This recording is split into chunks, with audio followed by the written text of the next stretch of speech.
Hello friends, स्वागत है आप सभी का आज की क्लास में। संविधान की एक नई क्लास आज हम आपके लिए लेकर आए हैं। इससे पहले हमने संविधान के भाग 11 तक जो है पढ़ा था, उसके अनुच्छेद आर्टिकल्स को पढ़ा था, उसके प्रावधानों को पढ़ा था। आज हम बात करते हैं भाग 12 की। ठीक है, भाग 12 में जो भी आर्टिकल एग्जाम की दृष्टि से महत्वपूर्ण है, जो भी अनुच्छेद जो है आते हैं, उन सबको हमने कवर अप किया है और उनको हम समझाने का भी प्रयास करेंगे आपको। तो आपने यहाँ से समझना है भाग 12 ये वित्त, संपत्ति और वाद से संबंधित है।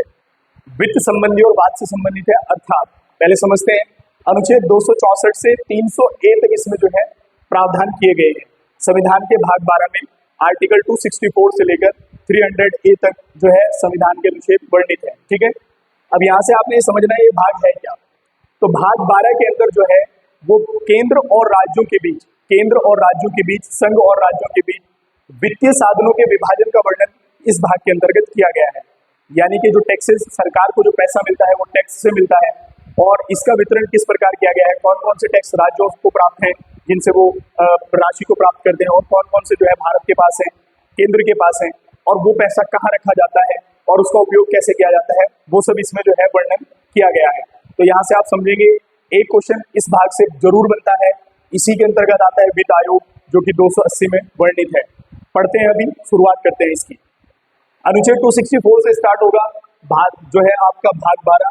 आर्टिकल 264 महत्वपूर्ण नहीं है क्योंकि इसमें केवल जो है जो वित्त आयोग की बात की गई है अनुच्छेद 280 में, उसको परिभाषित किया गया है, उसके जो है बाउंडेशन को बताया गया है, उसकी लैंग्वेज को बताया गया है अनुच्छेद 264 में। तो ये महत्वपूर्ण नहीं है। हम स्टार्ट करते हैं आर्टिकल 265 से। ठीक है, इसमें कहा गया है कि कोई भी टैक्स विधि के प्राधिकार के बिना करों का अधिरोपण नहीं किया जाएगा।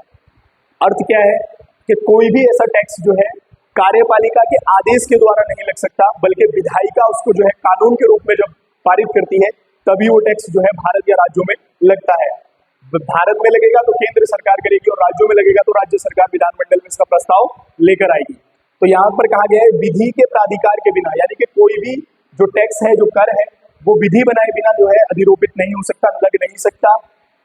केवल कार्यपालिका आदेश अनुसार इसको नहीं लगा सकती। जैसे प्रधानमंत्री जी कहे कि भैया आज से ये टैक्स लागू है, ऐसा नहीं हो सकता। ये जो है केवल जो टैक्स लगेंगे वो विधायिका द्वारा लगाए जाएंगे और उसका एक प्रोसेस है लगाने का। उसे जो है सदनों में पेश किया जाएगा, स्वीकृत किया जाएगा, तब उसके बाद वो लगेंगे। ठीक है, तो यहाँ से आप समझेंगे विधि के प्राधिकार के बिना करों का अधिरोपण नहीं किया जाएगा, कोई भी कर नहीं लगाया जाएगा विधि के प्राधिकार के बिना। ठीक है, आगे बढ़ते हैं। मोस्ट इंपॉर्टेंट अगला आर्टिकल 266। आपको अगर एग्जाम में प्रश्न पूछा जाता है तो यहीं से प्रश्न बनने की संभावना होती है। अनुच्छेद 266 में कहा गया है भारत की संचित निधि का प्रावधान। भारत की एक संचित निधि होगी, यानी कि आपने यहाँ से समझना है कि सरकार के पास जो भी धनराशि टैक्स के द्वारा आती है, करों के द्वारा आती है, और वो कहीं से भी आए, उधार से आए, देश के अंदर से आए, विदेशों से आए, बाहर से आए, टैक्स से आए, स्टाम्प शुल्क से आए, कोई सा भी कर हो, किसी भी प्रकार का जो पैसा सरकार के पास आता है वो सबका सब जो है वो भारत की संचित निधि में जो है क्या होता है, जमा होता है। यहाँ से आप याद रखेंगे। और भारत की संचित निधि इतनी महत्वपूर्ण है, पेपर में इससे प्रश्न बनेगा ही बनेगा। और इससे पैसा जो निकाल सकती है, संचित निधि से पैसा निकाल दे सकती है संसद, इससे पैसा भी हमारी संसद ही निकाल सकती है। ठीक है, आप यहाँ से याद रखेंगे। अगला, तो भारत की संचित निधि का प्रावधान किस आर्टिकल में है, तो 266 में भारत की संचित निधि है। सरकार को जो भी पैसा प्राप्त होता है वो भारत की संचित निधि में ही जमा होता है, संग्रहित होता है। ठीक है, आगे बढ़ते हैं। आर्टिकल 267 ये जो है आकस्मिक निधि का प्रावधान करता है। आकस्मिक निधि क्या है, आप यहां से ध्यान रखना। संविधान में इसका वर्णन किया गया है संचित निधि के बाद आकस्मिक निधि का। आकस्मिक निधि है कि सरकार के जो अप्रत्याशित खर्च होते हैं, जो ये कह सकते हो आप इमरजेंसी जो खर्च होते हैं, उनके लिए पैसा जो निकाला जाता है वो आकस्मिक निधि से निकाला जाता है। यानी कि सरकार चाहे तो आकस्मिक निधि का प्रावधान भी कर सकती है, इसका गठन भी कर सकती है। थोड़ा सा इसके बारे में समझते हैं। अगर कभी प्रश्न ये बनता है कि आकस्मिक निधि को कौन बना सकती है, तो इसका गठन कर सकती है संसद। यहां से आप याद रखेंगे, आकस्मिक निधि का जो गठन कर सकती है वो संसद कर सकती है। और इससे जो पैसा निकाला जा सकता है वो राष्ट्रपति के द्वारा निकाला जाएगा। किसके द्वारा, राष्ट्रपति के द्वारा यहाँ से पैसा निकाला जाएगा आकस्मिक निधि से। ठीक है, और भारत की पहली आकस्मिक निधि का जो गठन किया गया था वो 1950 में किया गया था। यानी कि भारत ने पहले अपनी जो आकस्मिक निधि जो गठित की थी भारत ने, वो 1950 में कर ली थी। जब संविधान बना तो संविधान में ये प्रावधान किया गया कि आकस्मिक निधि का गठन हो सकता है, तो भारत ने 1950 में इसको कर लिया। गठन करती है संसद और यहाँ से धन निकालता है राष्ट्रपति। इमरजेंसी फंड अगर चाहिए होता है, सरकार को पैसे खर्चे पूरे नहीं हो पा रहे हैं, तो सरकार आकस्मिक निधि से भी धन निकाल सकती है। उसके लिए प्रस्ताव लाने की आवश्यकता नहीं, राष्ट्रपति उससे धन निकाल सकता है। ठीक है, यहाँ से आप याद रखेंगे। आगे बढ़ते हैं, अनुच्छेद 268, अनुच्छेद 268 में ये कहा गया है कि कुछ के टैक्स ऐसे हैं जो केंद्र द्वारा लगाए जाएंगे, लेकिन राज्य सरकार द्वारा जो है उनको वसूला जाएगा। आप यहाँ से इन आर्टिकल्स को, महत्वपूर्ण तो नहीं है, मैं आपको बता रहा हूं, अगर आप नोट करना चाहते हैं तो नोट भी कर सकते हैं। अनुच्छेद 268 में कहा गया है कि कुछ टैक्स ऐसे हैं जो केंद्र सरकार लगाएगी, लेकिन वसूलेगी उनको राज्य सरकार। ठीक है ना। आर्टिकल 269 है, कुछ टैक्स ऐसे हैं जिनको केंद्र सरकार ही लगाएगी, केंद्र सरकार ही वसूलेगी, लेकिन जो है वो अनुदान के रूप में या फिर जो है संसद विधि बनाकर राज्यों को सौंप देगी उसका पैसा। ठीक है।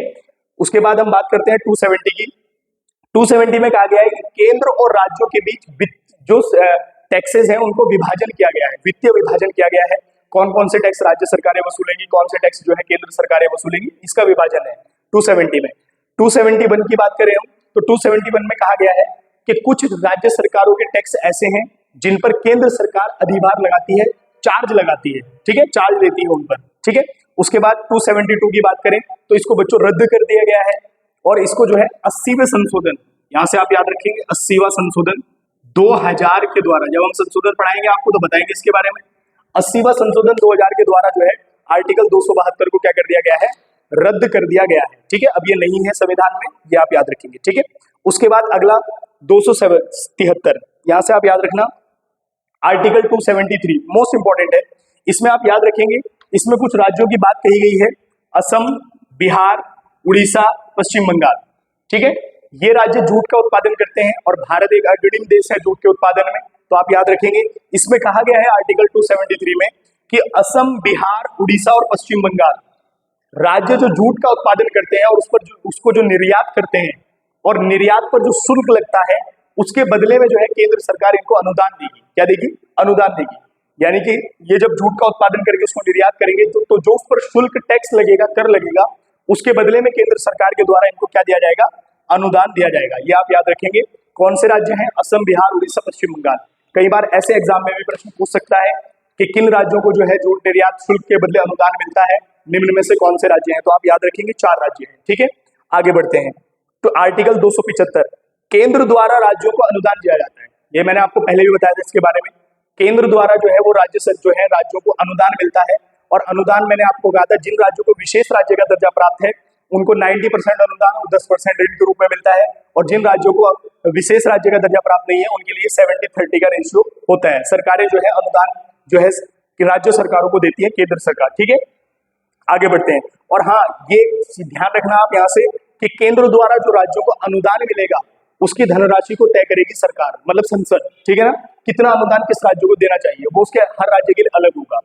आगे बढ़ते हैं। आर्टिकल 279A याद रखेंगे आप। 279A के तहत जो है वो जीएसटी परिषद का गठन किया गया है। किसका?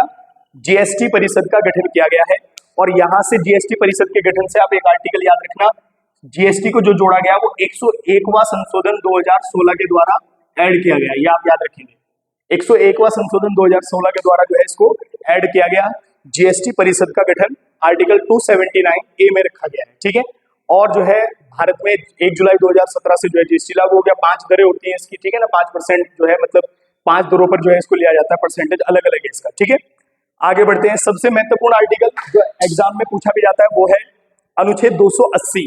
मैंने अभी इसके बारे में बात की थी, यही आर्टिकल ज्यादा एग्जाम में पूछा जाता है। वित्त आयोग का गठन। क्या है? वित्त आयोग का गठन। ठीक है, अब यहां से आप याद रखेंगे वित्त आयोग की स्थापना जो है आप याद रखना हर 5 वर्ष में। कब? हर 5 वर्ष के लिए जो है इसकी स्थापना जो है वो राष्ट्रपति करेगा। ठीक है, वित्त आयोग की स्थापना हर 5 वर्ष के लिए जो है कौन करेगा? राष्ट्रपति करेगा। और इसका ध्यान रखना यहां से इसके जो है 5 सदस्य होते हैं, अध्यक्ष सही, 4+1, 4 अन्य सदस्य और एक अध्यक्ष होता है। ठीक है, भारत का पहला वित्त आयोग 1951 में स्थापित किया गया था। कब? भारत का पहला वित्त आयोग जो बना था वो 1951 में बना था, और पहले वित्त आयोग के जो अध्यक्ष थे वो केसीन योगी थे। कौन थे? केसीन योगी। आप याद रखना, लिख भी सकते हैं आप यहां से। ठीक है, और वर्तमान में 16वां वित्त आयोग चल रहा है जिसके अध्यक्ष जो है वो अरविंद पनघड़िया है इस समय वर्तमान में, ठीक है, आप याद रखना यहाँ से। आगे बढ़ते हैं, अनुच्छेद 291 आर्टिकल, यहाँ से क्वेश्चन अलग तरीके से एग्जाम में पूछा गया है, इसकी लैंग्वेज को आप याद रखना, इसमें लिखा गया है प्रीवी पर्स से संबंधित है। अनुच्छेद 291 प्रीवी पर्स से संबंधित है। और क्या है प्रीवी पर्स, ये आप समझना यहाँ से। प्रीवी पर्स बच्चों क्या होता था कि जो हमें पता है कि जब भारत आजाद हुआ तो हमारे भारत में जो है 565 रियासतें थी, ठीक है, और जो है जो बाद में कुछ रियासतें ऐसी थी जो भारत में शामिल हुई, कुछ रियासतें पहले भारत में शामिल हो गई थी, अपनी इच्छा से हुई, स्वेच्छा से हुई, ठीक है ना। तो ये जो प्रीवी पर्स है ये वो है कि जो रियासतदार थे, राजा थे या जो है नवाब थे, उनको एक पेंशन दी जाती थी सरकार के द्वारा, तभी जो है वो भारत में शामिल भी हुए थे। तो उस पेंशन को जो है प्रीवी पर्स कहा जाता था, और वो पेंशन कर मुक्त होती थी, यानी कि उस पर कोई भी टैक्स नहीं लगता था। ये आप याद रखेंगे यहाँ से। तो इसमें जो है आर्टिकल 291 में जब हमने संविधान बनाया तो हमने जो है इन सबको ऐड किया, यानी कि इसका प्रावधान संविधान में किया कि जो शासक हैं, जो राजा हैं, उनको जो है हम क्या देंगे, पेंशन देंगे जो कि कर मुक्त होगी, ठीक है। लेकिन आप यहाँ से मोस्ट इंपोर्टेंट याद रखना, संविधान में हमने संशोधन किया है 26वां और 1971, 26वां संशोधन 1971 के द्वारा हमने इस प्रीवी पर्स को खत्म कर दिया गया है। अब किसी भी को भी कोई इस प्रकार की पेंशन नहीं दी जाती है, ये आप याद रखेंगे यहाँ से, ठीक है। और इसको खत्म किया था इंदिरा गांधी, प्रधानमंत्री इंदिरा गांधी ने। तो एग्जाम में प्रश्न ऐसे भी बनाए कि प्रीवी पर्स का संबंध किस प्रधानमंत्री से था, तो वो था इंदिरा गांधी से। और क्या था प्रीवी पर्स, ये मैंने आपको बता दिया है, ठीक है। आगे बढ़ते हैं, अनुच्छेद 296 बेनाम संपत्ति, यानी कि इसमें कहा गया है, आप लिख सकते हैं अगर लिखना चाहें तो 296 में, कि जिस संपत्ति का कोई कानूनी वारिस नहीं है, जिस संपत्ति का कोई कानूनी वारिस नहीं है, वो संपत्ति सरकार के अंडर में आ जाएगी। क्लियर है बिल्कुल, ठीक है ना। उसके बाद अनुच्छेद 300 में वाद और विवाद की बात कही गई है कि अगर कोई व्यक्ति किसी सरकार पर, राज्य की सरकार पर जो है कोई केस करता है किसी कारण से, तो वो जो है उस राज्य के नाम से होगा। किससे होगा, उस राज्य के नाम से होगा। जैसे आपने सुना है केशवानंद भारतीवाद बनाम जो है केरल राज्य, ठीक है ना, गोलकनाथ बनाम पंजाब राज्य। तो ये जिस भी राज्य सरकार पर केस होगा तो उसके नाम से होगा, ऐसा बोला गया है अनुच्छेद 300 में। और 300A में की बात करें, इसमें संपत्ति का अधिकार है। क्या है, इसमें संपत्ति का अधिकार है। संविधान में मैंने आपको पहले भी कहा कि संविधान में अनुच्छेद 300A बाद में जोड़ा गया 1978 44वें संविधान संशोधन।